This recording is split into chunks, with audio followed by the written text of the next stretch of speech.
Jerusa, how are you doing today? I'm doing great. How are you, Charlie Batch? I'm doing well. So we have our In the Pocket segment here, so tell us a little bit about it. Well, this is our time for us to, we like to grill some people in town. We do. We like to, sometimes we have fun and we find out what's in your pocket. But today we're not. Today we're not. Today we're not. We have some very important people in here today. We certainly do. So, who's in the studio today? Hi, it's Stephanie Pashman with the Three Rivers Workforce Investment Board with empty pockets. With empty pockets. We're going to fill those pockets up. Okay, I don't know about them being empty. Okay, and then you also brought someone else on your team that might pipe in, right? She did. My name is Kevin Perkey, also with the Three Rivers Workforce Investment Board. Okay, great to have you here. So what brings you here?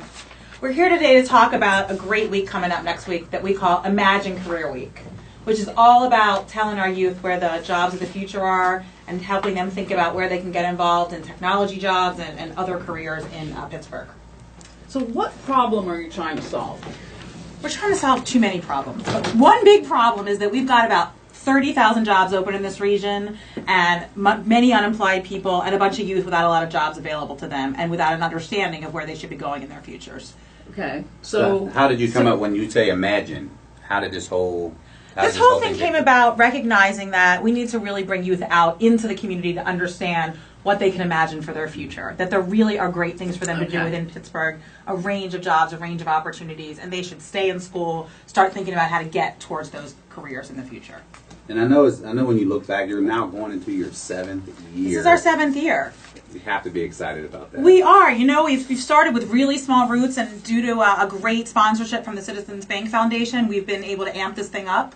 And we kick off the week with a really exciting breakfast at the Carnegie Science Center with Bruce Niemeyer, who is the head of the Appalachia region for Chevron, keynoting a breakfast. Oh, nice. Great. And we got lots of companies coming to talk about where we can really think about how do we roll up our hands and help youth get exposed. So that breakfast is a good way to say, we really need to think about these science careers. We've got a lot of technology opportunities, and how do we tell our youth where those are and bring them in and get them on a path. And when you say the youth, what are the ages? About 14 to 24 is what we're talking about. So high school so and that up. kicks us out. Dang, we need to go. I hope you've already figured it out, Audrey. I have. I don't know about him. I have. But it's exciting because here you have the youth around. They may or may not know about your program. How do you get people and that information out to draw the kids? Well, we've got about 15 to 18 community partners. We work with all the local school and school districts throughout the Allegheny County area, and we bring youth to many, many, many different areas. This isn't a centralized thing. This is youth going to tech shop up in Bakery Square to roll up their sleeves and figure out how to use laser cutting machines and get exposed to the concept of robotics and what can we do with a CNC machiner. That's one example. We've got youth going out to the Carpenters Union to see where the trades and where they can get exposed to trades. We've got youth coming to a variety of shadowing within banks, hospitals, and other kind of the bread and butter of our companies. All week this is going on. We bring about 6,000 to 8,000 youth out into the community to see where they could go and to talk to companies and people working about what they do every day. I don't know if we have anyone coming to the Tech Council. Well, we'll have to change that. How many do you want? Yes. We'll be there Wednesday at 3 o'clock. Best of the Batch Foundation. That is it. I would say we also have a wonderful summer work experience opportunity that Tech Council might want to think about participating in. We have something called Work Ready Pittsburgh, where we take on the youth for summer employment, and we work with local companies to place them and to give them a corporate experience rather than just summer-based opportunities. Yeah. We're happy to help. So, the problem, we keep hearing about science, technology, engineering, and math. And, we have jobs, and some of these jobs are fantastic jobs. And there's a disconnect. We keep hearing that we have more jobs than we have people who are qualified. It's not just our region, right? Because we've been to Silicon Valley, they have gaps there. We just came back from Boston. I was in Germany. Gaps there. They're talking about it there. It's all over. So what do you think? Stephanie, you've been at the helm of this for a little while. What, 3, 4 years? 3 years. 3 years. So what are your observations? I think part of it is a knowledge gap that we still in some ways in Pittsburgh are recovering from this steel heritage, and everybody wants something better for their kids when they go to college. So we're all pushing kids to college, liberal arts college, and they're coming out without a clear vision of why they went to college, without a direction for that career, and without skills that our local companies need. So college isn't the answer for everyone. Not for everybody. 2/3 of our local jobs are actually for high school plus some advanced training or an associate's degree. So you can really do well. We're going into what we call mechatronics, which is kind of advanced manufacturing with some pre-engineering, and get a terrific job making a lot of money. So Charlie, when you were in high school, did you take any vocational classes? No, I didn't take vocational, but this is what I was going to say before you asked that question. I like what you're doing because it focuses on that 14 to 21-year-old.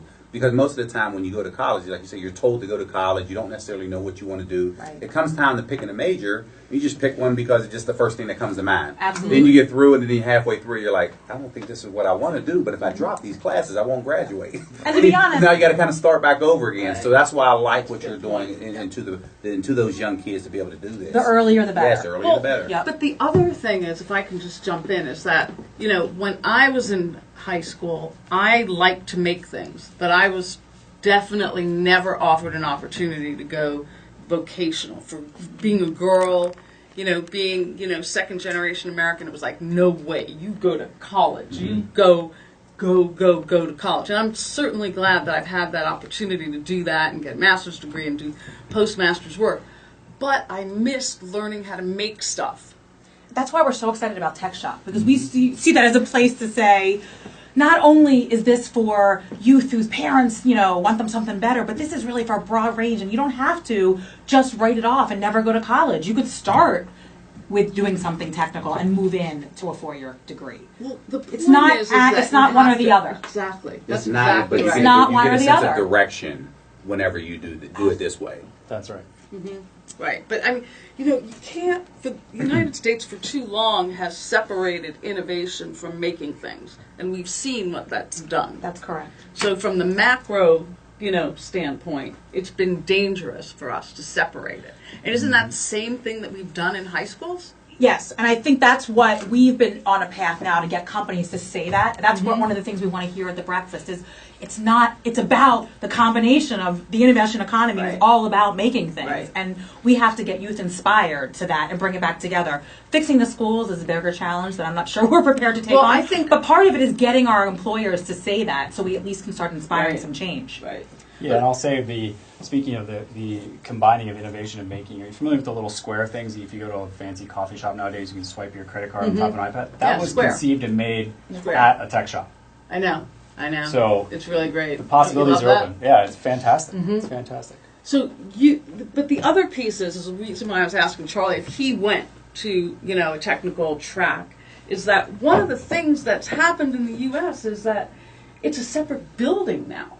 So it almost looks like, okay, there goes Charlie. Yeah. He's going off to a vocational. Right. Oops. What does that really mean? It Yes. means that it's probably he's not going to college. Well, I mean, in some cases, it's because it's not cool.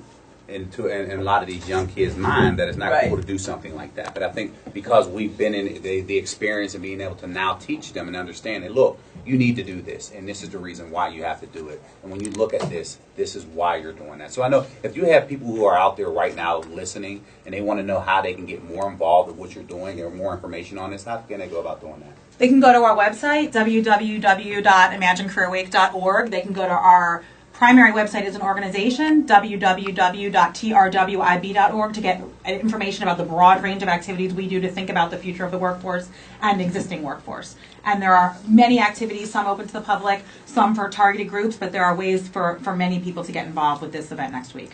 And they'll be ready to go. And I know that's something that, if I'm going to this as a young kid, I will be excited because there's opportunity there, imagining whatever you want to do. But I think the connection afterward is going to be key for them to make sure that they're able to follow up. Absolutely. I Absolutely. think it's great. Keep up the good work. You can hear Stephanie's enthusiasm about this work, which, in and of itself is pretty important because trying to change these kind of massive systems doesn't take, one person, doesn't take one organization. So my hat's off to you for grabbing it and trying to drive it. All I would advise is There's no one answer for everyone. We couldn't agree with you more. No one answer, but Thanks, make sure Charlie. you get that voice out there. You can follow them on Twitter, PGH Workforce, and that's their Twitter name, so follow them. Thanks, Great. Charlie. Thank you. Thank you both for being here. This is Audrey Russo. And this is Charlie Batch.